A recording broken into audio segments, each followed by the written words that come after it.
So in this video, I will introduce a new chapter on transistor. This is the modern type of transistor called metal oxide semiconductor field effect transistor, in short MOSFET. And this is the last lecture on analog electronics. The last lecture will be on digital electronics. So let's revisit briefly the semiconductor physics. Any intrinsic semiconductor is almost useless because its conductivity is very small. So, but you can actually increase the charge carriers conductivity by adding some impurities, and this technique is called doping, and it basically increases the charge carrier. So you can add pentavalent impurity materials such as arsenic, and by adding one atom, each atom will release an extra electron to the crystal site, and that will increase the charge carrier density significantly, and similarly, and here it is called n-type, right? Because it will add an extra electron, so the majority carrier charge carrier should be electron. So similarly, you can produce a p-type semiconductor material by adding trivalent impurities like boron. So each boron atom will introduce one hole. Hole is simply a deficiency of electron, which could behave as a positive charge. That's why it is called a hole. You know. So, and here's the band diagram. So this is for pure intrinsic semiconductor. The number of electrons and number of holes are exactly same, and these electron hole pairs are created by the temperature, the room temperature, because room temperature is equivalent to about 25 millielectron volt, and some of it can kick some of the electrons from valence to conduction band. So intrinsic semiconductor has very little conduction, conductivity. And by making it n-type, you can, you are adding more electrons in the conduction bands by, adding impurities. And here in n-type, the majority charge carriers are electrons, and minority charge carriers are hole. Okay, and in p-type semiconductor, however, the majority charge carriers are holes, and the minority charge carriers are electrons. And understanding this majority and minority charge carriers are important in understanding the MOSFET transistor, because a minority charge carrier plays a very important role in creating a channel in a MOSFET transistor, which I will show you. And this is a PN junction, right, which is simply a semiconductor diode. So there are three main types of transistor. This is the first generation transistor. It's just the two PN junctions basically, N-type, P-type, N-type, and it can work as a transistor, three-terminal device, and it's called bipolar junction transistor, simply BJT. And the second generation transistor is called field effect transistor. So instead of current, actually, the field between these gates, applied the voltage applied to this is called gate. Field between field applied the voltage applied the gate controls the source drain current, and that's why it is called field effect transistor, or called JFET, junction field effect transistor. The one we are going to study today is called MOSFET, metal oxide semiconductor field effect transistor, or in short MOSFET. And so basically this is the lateral view. So it's basically so if you are making a you know P body, MOSFET, you can make two types of MOSFETs. So you need two N-type semiconductor materials doped, fused on a P-type body. This is the whole body is P-type semiconductor. And to fabricate a gate, you need a metal gate sandwiched between these two, separated by this thin oxide layer. This is the oxide layer, which is insulating layer, which separates the metal gates. And this is analog to this. you can compare with the faucet analogy, and so you can control this water from source to drain by controlling the gate. So this is just like that. The charge gate, the flow from source to drain can be significantly controlled by voltage applied at the gates. So here's the side view of the MOSFET. So it's basically it's called N-channel, N-channel MOSFET. So you have again two N-type semiconductor fused into a P-type body, and these are the voltages applied. So here, since you have N-type and P-type, you have some depletion layer at both ends. We call one end we call source, one end the other end we call drain, and you have two depletion layers, right? Because remember, when you fuse N-type and P-type, you have a depletion layer. But if you apply some voltage, so without any gate voltage, it doesn't do anything. It's useless.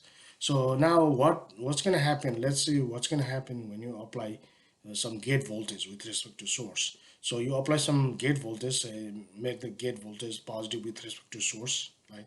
The source is connected to the body, and that's gonna happen. So since even if the body is made from P-type semiconductor, it has some minority electrons. These little dots are electrons, which are minority carriers, remember.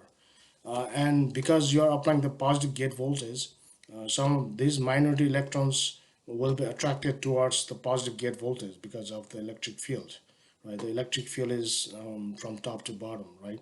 So electrons will move against opposite to the electric field, and that's why these electrons, which are the minority charge carriers, plays a very important role, and it forms a channel actually. This electron channel here in between oxide layer and here, right? These are the electrons, very thin. These are very thin electron layers, which is sufficient for conduction. And if you so it has some threshold actually. So if the gate source voltage is greater than some threshold voltage, it forms a good, nice, electron layer, thin channel for conduction from from source to. Now this semiconductor channel, this will conduct now because you have some thin layer of electrons. So now if you apply the source drain voltage here, if you apply the voltage between source and drain with this battery, then you have some current going from source to drain, or in this case sector drain to source, because these are your channel is electrons.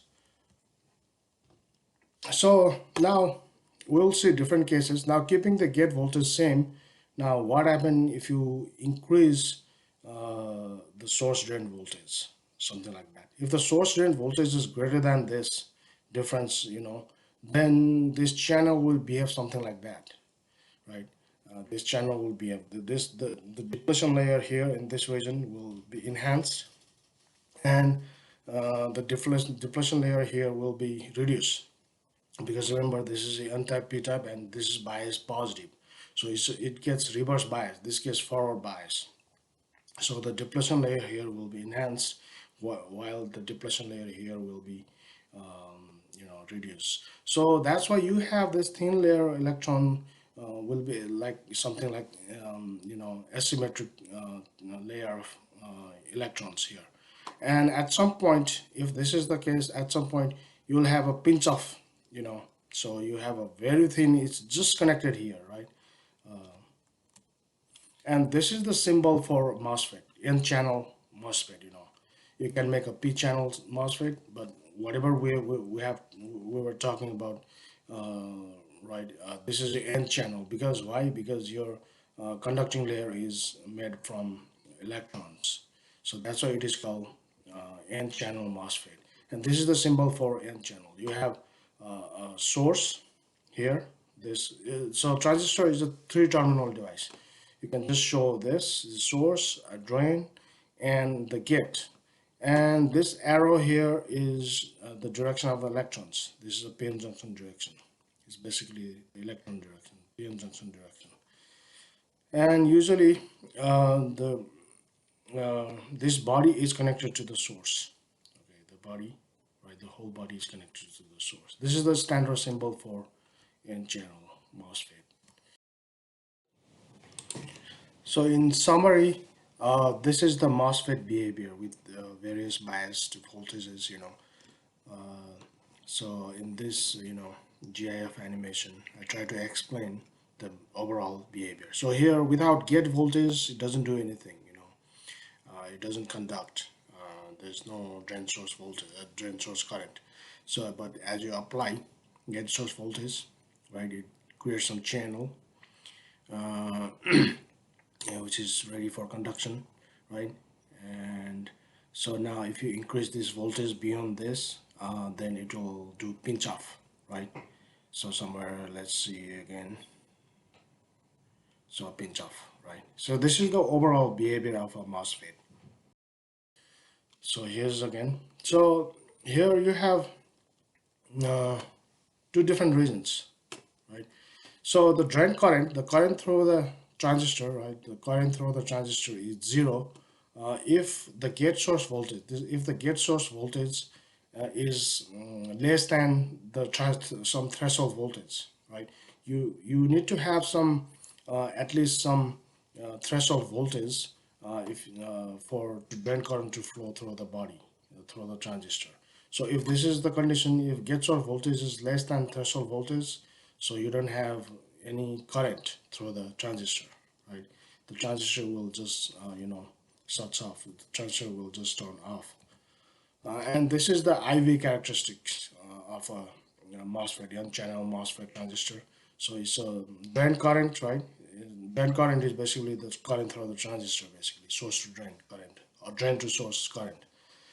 So this is the drain current, and this axis is actually drain source voltage. This voltage between source and drain, this, which is controlled by this, right? And so this is the transistor character we can do in the lab. You can actually measure this output characteristics of a lab in the lab. You can clearly see, right? And it has two regions. The first region here, this region is called triode or ohmic region, where the IV curve is almost linear. See, in this region, the IV curve is almost linear. That's why it is called triode or ohmic region, right? And this is uh, for this region. And you have second region, it's called saturation region, where the uh, drain current is almost constant, right? No matter how you increase the drain source voltage, right? The drain current is almost constant. Then drain current just depends on the gate source voltage in saturation region. Whereas in triode or ohmic region, you have almost linear curve, right? So here's the two again, just a review. So output characteristics, IV characteristics of a transistor.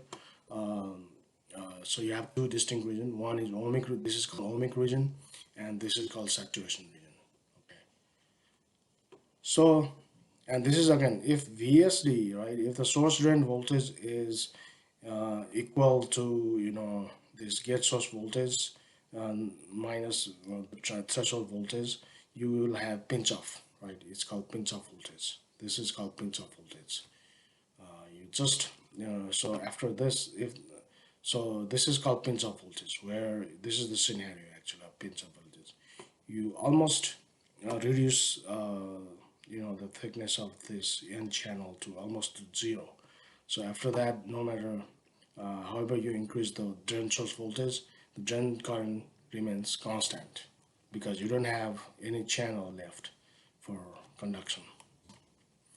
So here again IV curve. So this MOSFET can be configured in two different ways. One in enhancement mode and the depletion mode. And so we have two different formulas. Remember, in triode or linear or ohmic region, this is the model formula for drain current. So drain current increases based on this equation, this model equation, right? Where VGS is the gate source voltage, VDS is the the drain source voltage. So and the drain current increases in this region. Remember, in this region where VDS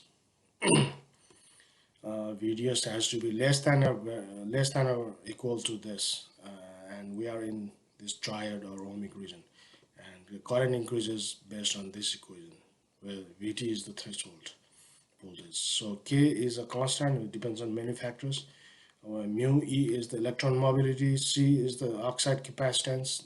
That this is because you put some insulating oxide, and in the saturation region, right? Saturation regions, you get the saturation region in this flat region when the drain source voltage is greater or equal to this difference, right? And where it behaves differently, the drain source, the drain current can be modeled by this equation. Okay, so you have two currents, right, in two different regions. This is the triad region, linear region, and this is the saturation region. So similarly, you can make a p-channel MOSFET. This is a symbol of p-channel MOSFET. So in p-channel MOSFET, drain current, flows from source to drain. The only difference is this arrow. Look at this direction of the arrow, which represents the p-n junction direction. That means electron, when you make a channel, electrons flow from here to here. That's the only difference. So in p-channel, by its name, the thin channel is made from holes instead of electrons. That's the only difference. And here's the IV characteristic for p-channel, MOSFET. You need a negative gate voltage with respect to source to operate p-channel MOSFET. So again, MOSFET has two major applications. One is digital switch, non-mechanical digital switch. So the MOSFET transistor can be turned off and on, just by applying the gate voltage. So for example, it can switch from cutoff, off, zero state, right? If gate source voltage is less than threshold voltage, right? The MOSFET is turned off to the triode mode, to the on mode, right? If you turn the gate voltage, if you make the gate source voltage greater than threshold voltage, so that's why it's a MOSFET can work as a very fast, non-mechanical digital switch, turn on and off switch just by applying the gate voltage in triode region. So you need a triode region actually.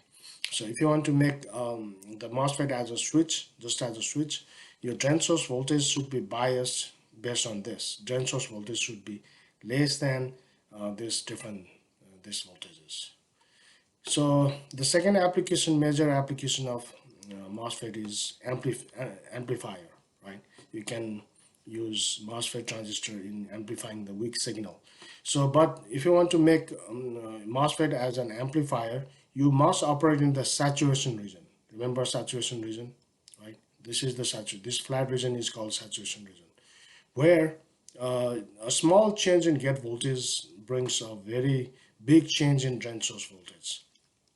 So that's why it works as an amplifier. So let me say it again. So a small change in gate source voltage brings a very big change in drain source voltage. When you operate it in a saturation region. So that's why it acts as an amplifier. So here's an example of a switching action of MOSFET. So here's the MOSFET, N-channel MOSFET connected, and these are the bias voltage. So here's the thermistor. Thermistor is a temperature sensitive, device. Resistor is resistance decreases with temperature. So if it's connected here to the gate, right here, right in this bias, and as an indicator, you can just connect a LED or some alarm device, right? So here, uh, once the thermistor senses some heat, right, thermal energy, it conducts, right? So once it conducts, it applies the gate voltage. The gate voltage here, once it conducts, the gate voltage here will be greater than the threshold voltage, which basically turns on the transistor. Transistor will be turned on, right? When the thermistor senses heat, the transistor will be turned on, and you have a drain current, and then you have the LED light on. So whereas if it doesn't sense any heat, the thermistor has very high resistance, and the gate voltage is less than the threshold voltage. So the MOSFET transistor, doesn't turn on. So the LED light will be off. So this is a very simple example of temperature sensor, right? So I will make a separate video on these sample problems.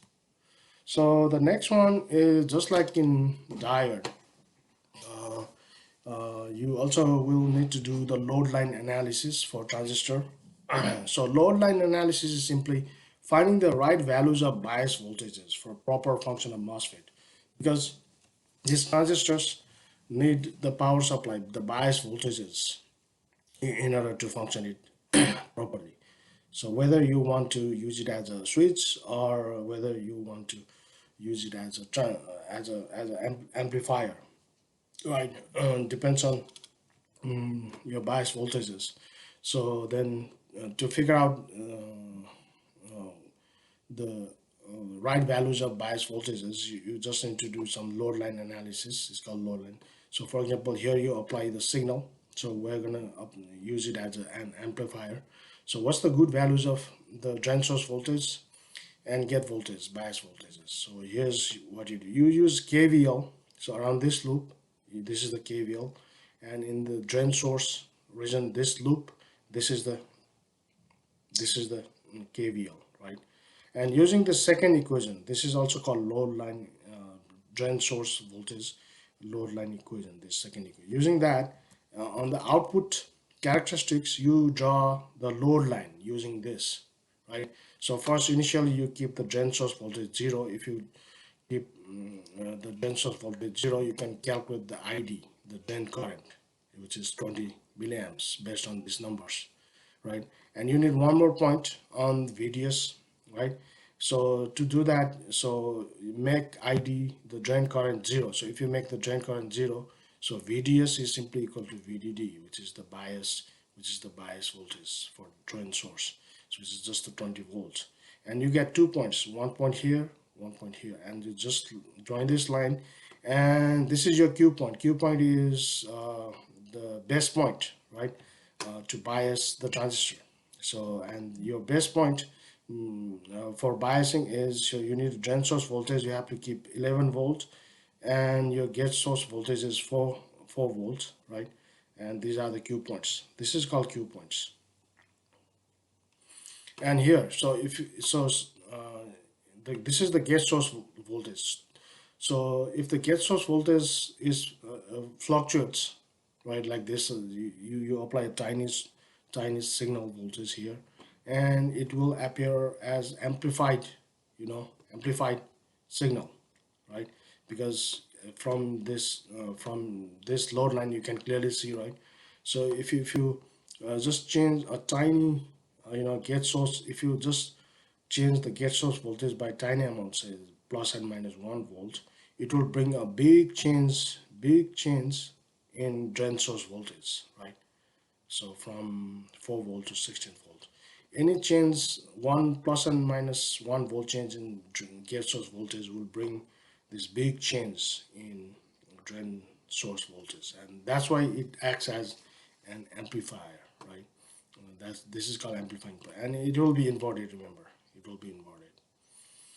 So the next one, which is the last one before we do some sample problems, is MOSFET transfer properties. So what is transfer characteristic? It's just a plot of this drain current, which is the current through the N-channel transistor, versus gate source voltage. So this property is called the transfer properties, and it will be something like this. It will be something like that, and so this is the Q point. This is the right value of the gate source voltage, from the load line analysis. And at this point, uh, if you take just the slope, this is the IV, right? So the slope of this will be delta I over delta VGS, and this is called conductance, which is just the inverse of resistance, right? So this is di over dVGS, and because we know from the model equation, this is in saturation region, right? So this is the model drain current equation. If you just take the derivative of this, you're going to get that, and you can calculate the G of M. G of M is just the conductance of the given transistor for the given bias voltages, okay, which you're going to need for calculation in the numerical calculations. So finally, here's the equivalent circuit for N channel, right? This is the symbol, standard symbol for N-channel MOSFET. You just need source, drain, and gate. This is just a three-terminal device. And this is the equivalent circuit actually. So the equivalent circuit of MOSFET consists of, this is the input, this is the gate source voltage where you apply the signal, weak signal, right, to be amplified. This is the input side, and it has some Ri is it has some input impedance, right, and then it gets amplified, right? This the any change in gate voltage produces a big change in drain current. So this symbol is for, voltage control current source. This is a voltage control current source. The current through the drain current, right, which flows from drain to source because it has an N channel. It's an N channel. Depends on the input voltage, input gate voltage, gate source voltage. The drain current depends on the gate source voltage, right? And this drain current is given by this conductivity, right? Conductance GM, which is given by this equation, times the gate source voltage, and that you can calculate, the drain current based on that, and then you can calculate the drain. So what would be the drain source voltage if you know the gate source voltage, something like that. So the next slides, we're gonna do some numerical problems.